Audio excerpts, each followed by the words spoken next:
number 3, use technology. So the interesting thing about using technology and the problem is there's variability in how much people actually understand how to use technology. You've all met people like this. You've all probably been in meetings, maybe even in the last few days, last week, last month, where the technology didn't cooperate or the person operating the technology didn't know what they were doing. This happens a lot to me. In fact, I was in a meeting recently where they were trying for 15 minutes to get something up on a screen for us to react to, which is fine. I appreciate screens and I appreciate reacting to important material and that sort of thing. And it kept the meeting from going anywhere. We weren't able to progress. We weren't able to discuss things. This thing had to be up on the screen, but they struggle with the technology. Problem here is that people don't necessarily know how to use it, and when they are trying to figure it out, and everybody's there, and we're wasting a lot of time, energy, and effort when we really should be meeting and discussing and collaborating. And so, what has science told us about this? Well, the reality is technology is good. Technology, in many cases, is going to be very, very helpful to making your meetings more effective. So one example to think about would be, we've got lots of different ways that we can communicate. We've got telephone, right, which is here. We've got video conferencing.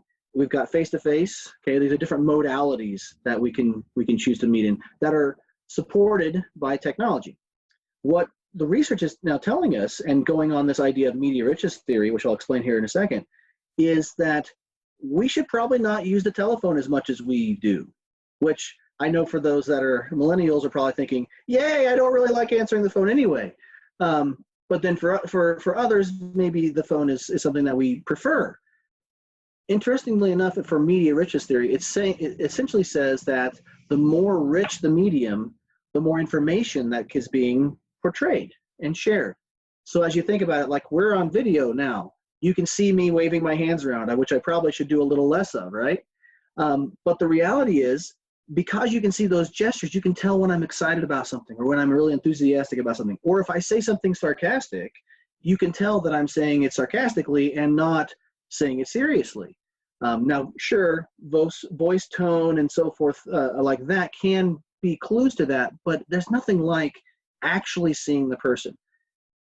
The science tells us that that's exactly right.